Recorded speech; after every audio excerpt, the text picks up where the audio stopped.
Hey folks, it is October the 8th, and today we're going to talk about chapters 44 and 45, which have to do with some of the nuts and bolts regarding feudalism. That's the main form of land ownership, wealth, economy, and government after the time of Charlemagne, up through a long time in Europe. I'm giving the students here a chance to read over it real quick. And the terms on the board are problems after Charlemagne, feudalism, nobles, primogeniture, vassalage, and duties to the Lord, like little L Lord.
All right, folks. So once again, the terms are problems after Charlemagne, problems in Europe, feudalism, nobles or nobility, primogeniture, what was that? Vassalage and duties to the Lord. Of course, there was definitely more to it in this chapter, but that's what we're going to summarize it with today.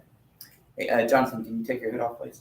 All right, folks. I'm going to give you a few minutes to discuss with your neighbors these terms, and we'll go over the images, your notes for the day. You may begin.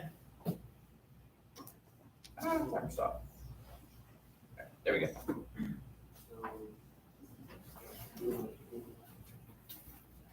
Yeah.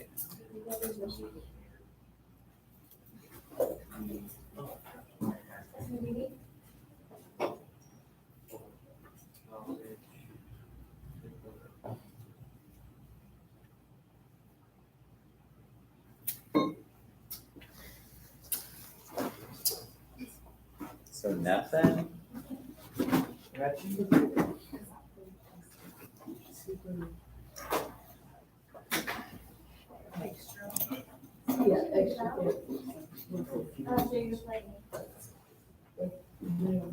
So what's supposed to make that bold, Kelly? What makes it bold? Put like cayenne in it. It's got like, seems like it has more of a fizz to it. Okay. It's packaged up. Yeah. It packaged up because it run out in the copy room. You just dump it in there in one like lump. You know what, Jonathan? Let me go double check. Maybe I do have some that's loose. Let me double check. From my memory, it's all packed up. See, I got line papers. I got the kind of lines. And what you read about Aaron, Yeah, I got no book. Well, 90th century, yes, they do it.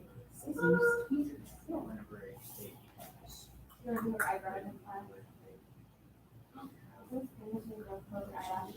And when she went back, like, she came out, all her eyelashes were attached. So now I'm scared that she's I would scream. Anyway, Aaron, what you read about? The 90th century, what's the old century? Basically, you're a slave. You gonna need a couple of longer? I don't know. I don't know. I don't know. This much. He gives you his, it's still his land. You just own that little property that you work on. Not the, no. So it's like saying if you have like 80 acres, you give you 1 acre, you work on that acre. Or Me, I was just like, we're doing work, say you give who grabs the radio for you it? have a little plot. Like I eat this and I was like, if I'm really hungry, I'll like I'll try to show my shop. How much is And then I'm not getting anything. All right. He's like, forget it. I'm gonna try to stab it with a little. Both of the hands can be stabbed. 1 second. So we will show politics on this and. I remember. You're not going out. Oh, you just wanted to see the price. No, that's an 11 group. Hey, folks, let's go ahead and begin. We're going to start off with the images we have. Now, a little bit about feudalism.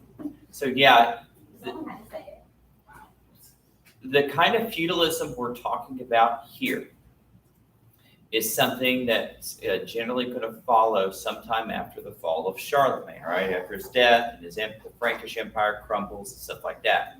But the roots to feudalism in Europe could actually be found towards the fall of Rome. Because whenever Rome started to fall and its economy went downhill, some of the largest landowners in the Roman Empire, they tended to be the only people who could pay troops. And these people were called potentates, which means the strong people, right? And so what they did is they tended to have their own personal bodyguards. And since they were wealthy, they were able to buy up the lands around them and expand the lands they had. And the people who were coming from the cities with no way for food or work tended to gravitate towards the estates of these potentates. And eventually they begin to stay, and you have the birth of serfdom. A serf, in many ways to a modern person, holds a lot of parallels to slavery, right? Because a serf doesn't have the right to vote or make their own laws and rules. A serf is not allowed to leave the land they live on to another place without permission from their lord. A serf is not allowed to change their job. So yeah, there's some things that are pretty parallel to slavery. Unlike slavery, however, a serf still gets to own most of their labor, most or at least some of it, whereas a slave doesn't own any of their labor. Everything they do goes to their master.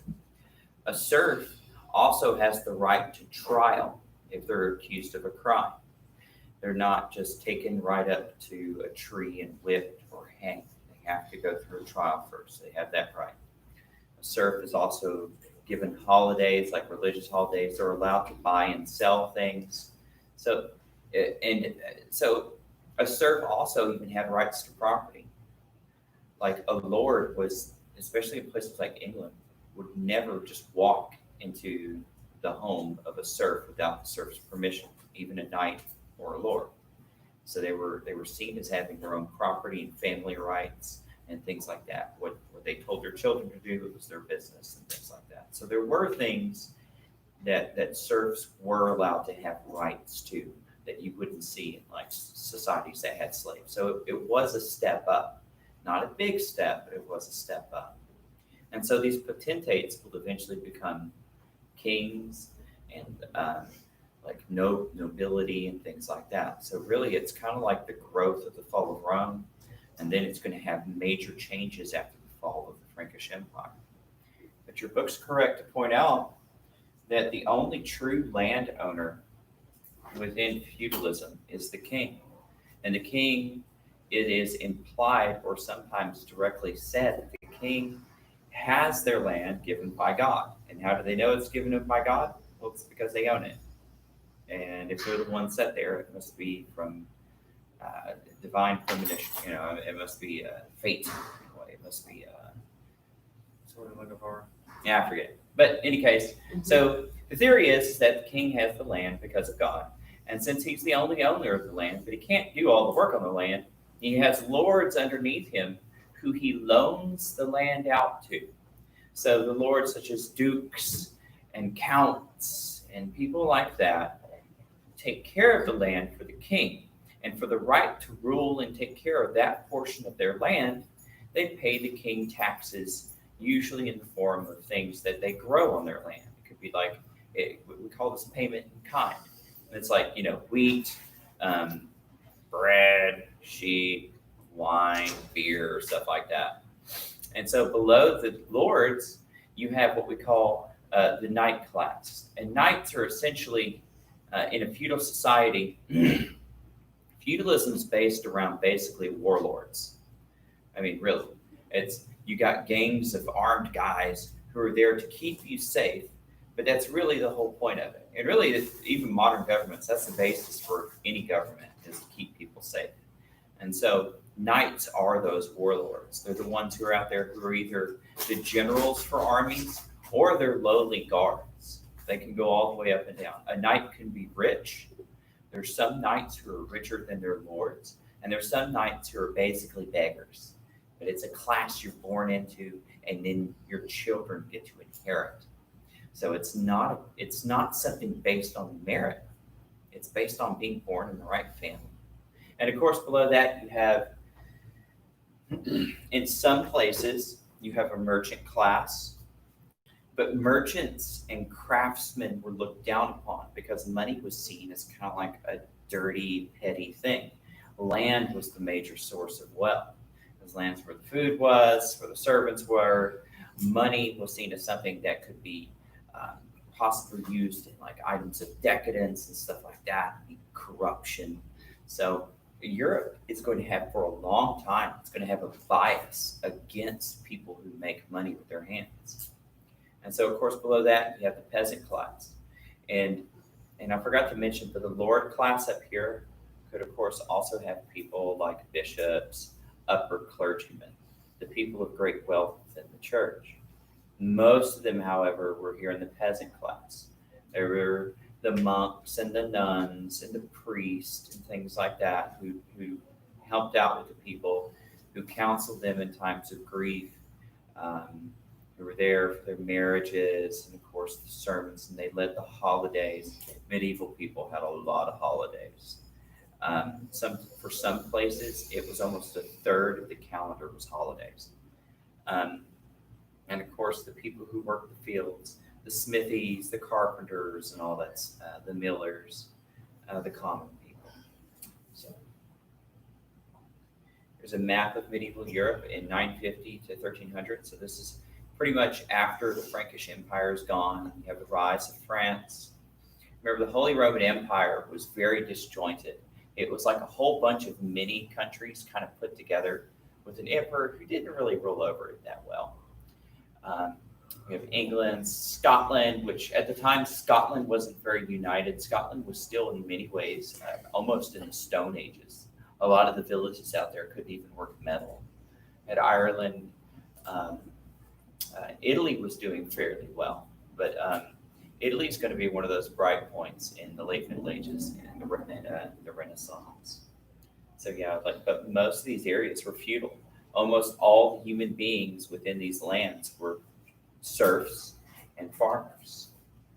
Of course, those people who were lucky enough not to be born so could be a lord. And so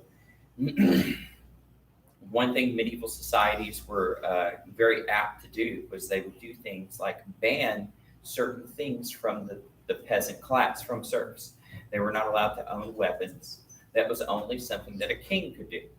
And they weren't allowed to hunt either, because hunting's always been seen throughout most of history as a practice for warfare.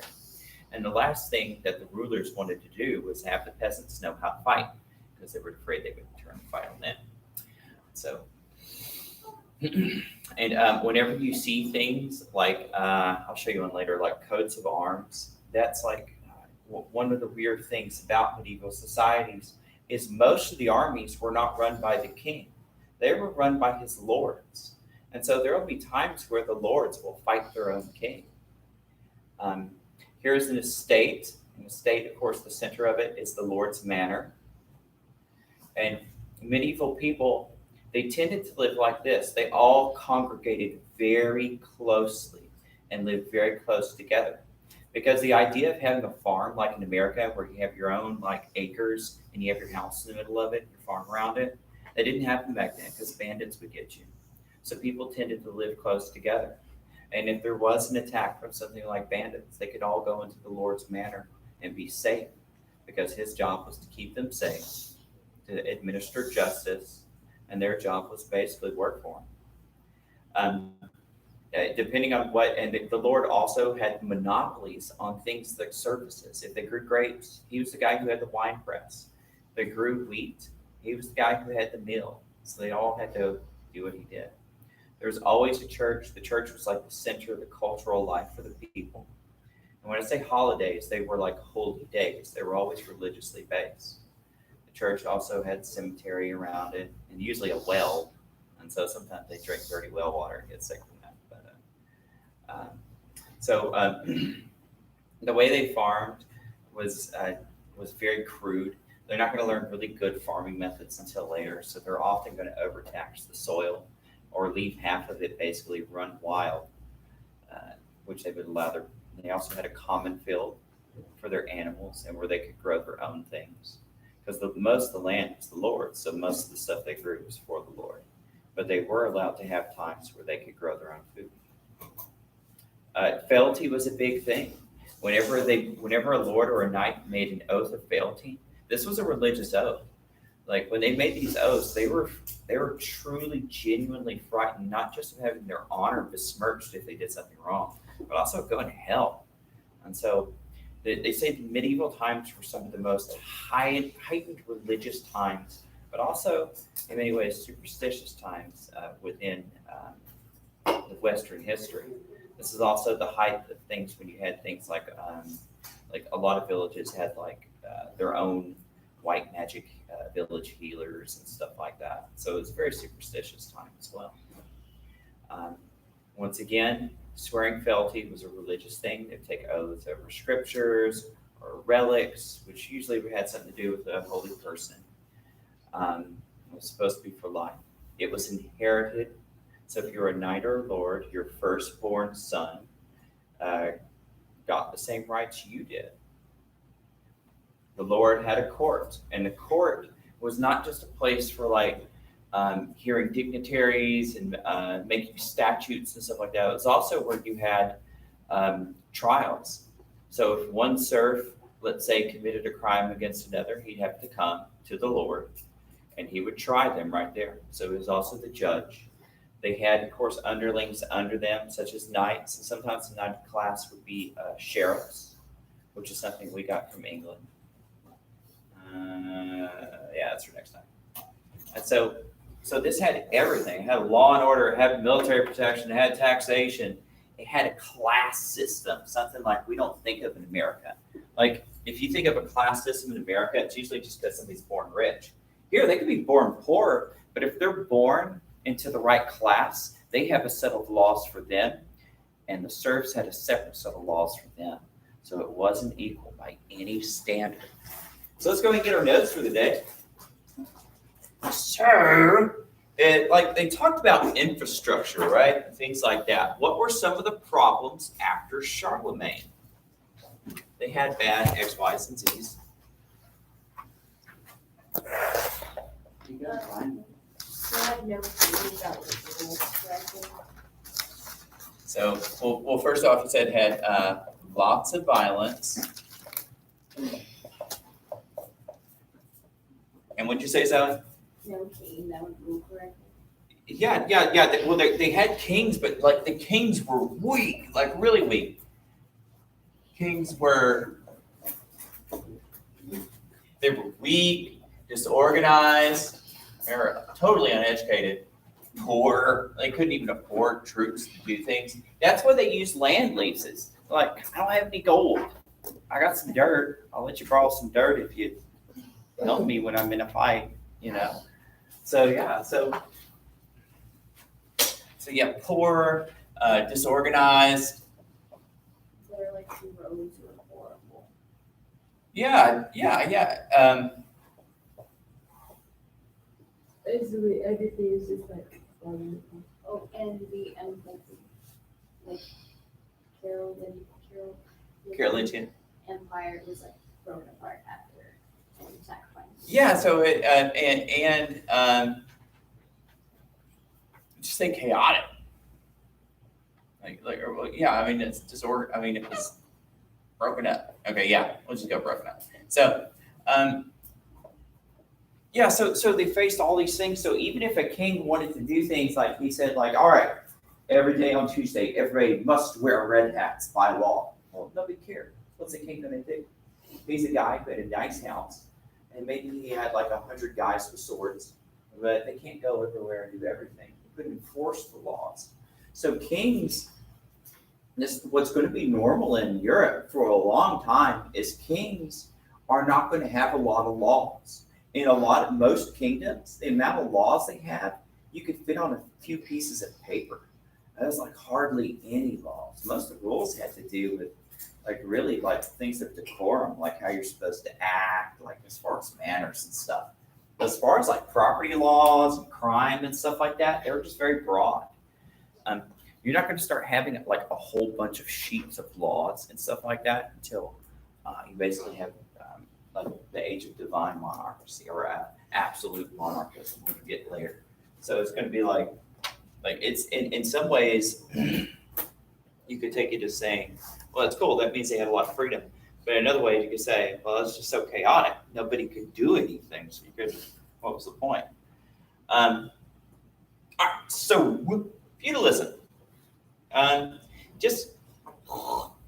It's one thing you should know about feudalism is it's different all around the world. The feudalism in Italy is different from France. It's different from England. It's different in Japan. Like feudalism is different in China, where they have a warlord system for a long time too. Like lots of the world, feudalism is kind of like a natural thing. In a way, it's almost like having like the mafia or gangs in charge. Like they offer you protection provided you just follow the rules. Here's what. Okay, so king at the top.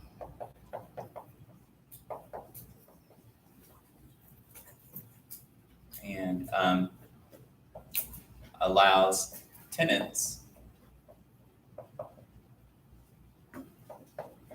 to use land for protection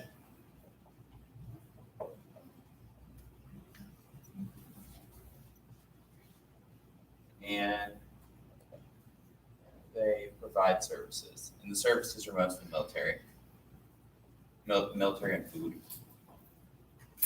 Now, this is like really basic. Like, what kings are going to expect from the nobility will change over time, and it's just how it is. All right. So, what is a noble? A what? A hermit? Yeah. Well, describe. We got 2 arms. Got 2 arms. Describe better. A very rich. Yeah, right. All right. So yeah, I mean, the second and the top of the line, right? So let me see. The class of people under the king. Let's see. Have rights to wage war,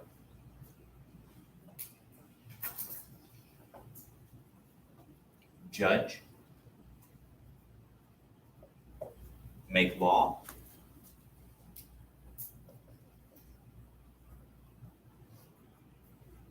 and rule the serfs. And they're born into this.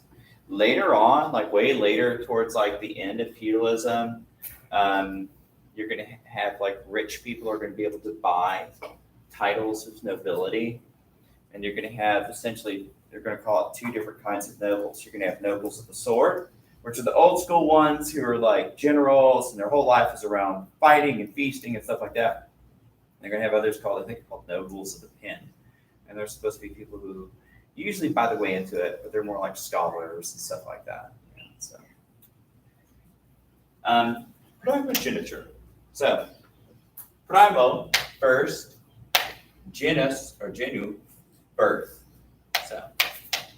So what's, I mean, If Huh? you're as high, like noble blood, you're for like our knight or something, your first son gets the position you had after that. yeah. So the first son inherits. This is nothing new. I mean, this has been around for a long time. The law societies inherit, but it's going to be a really big deal from Germanic people for Europe because they are going to, them and the Normans, people like that, are really going to bring in this idea: firstborn gets everything. Of course, it'll be a little different in parts of America later. Inherits title, position, and property from their daddy.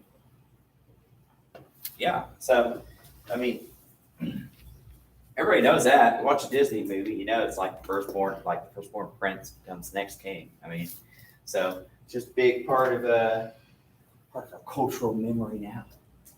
All right, sir, a waffle. So, what's a vassal?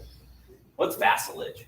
It's a tie between the tenant and the lord king. Yeah. Tie between, where do you put it?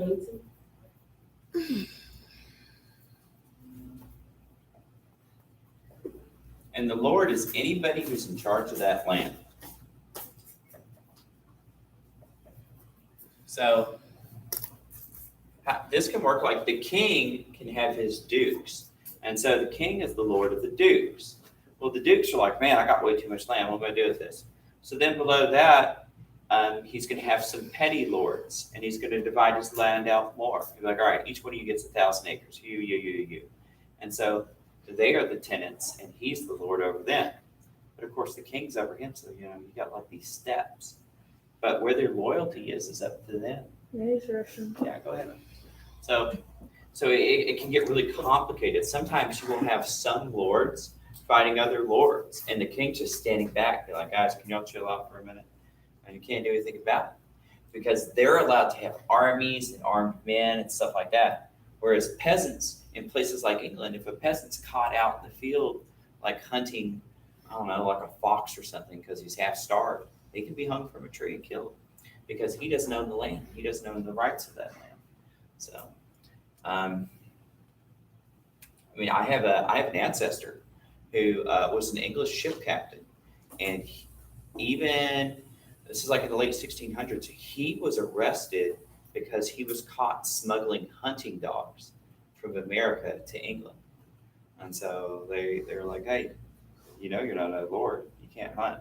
So they threw him in jail for it. So this is one of those things that can happen. And especially back in the Middle Ages, peasants definitely didn't have any rights. All right, so duties to the Lord. So what are the tenants and the serfs supposed to do for the Lord? Pledge What? fealty. Yeah. So tenants, who were themselves nobles, pledged loyalty. Did they have to pay anything? Yes. Military service and food. Yeah, military service. What if, I'll just say taxes. And what if there's a battle and their lord is captured in battle? They raise money called an aid. Yeah. Bail them out. Yeah, we'll just call it ransom. So ransom money. Ransom was very common back then. It was very common back in the Roman days, Greek days. You had a battle, you caught people, you asked who they were, and if they were somebody of no status, you enslaved them. But if they did have status, you were like, oh, hot potatoes. All right, so help me write this letter home and ask for this much money, and then I'll let you go. And so, yeah, you got the money, let them go. Yeah, so, I mean, really, that sums it up. So it's a set of agreements based on oaths, which is like a religious promise. It has a lot of weight to it. It's very important. It all ties back down to protection. It's very loosely knitted. Each individual area can have its own set of rules, laws. Sometimes the nobles were cruel, sometimes they were kind, sometimes the servants had a lot of rights, sometimes the servants were worked into poverty, where they had no property of their own. They didn't really have any hope for their kids. It really depended from place to place. But they are going to develop their individual cultures and all kinds of like local practices, even right down to how they worship in church. So even though they're all Catholics, because they're so separate, it's going to become very different one from the other. So yeah, don't think of anything that we're talking about as being uniform. But hey, folks, I'm going to go ahead and post your notes for you, and we will pick up with the next 2 chapters tomorrow. And I'll let you know what the test is going to be about next week. Good stuff.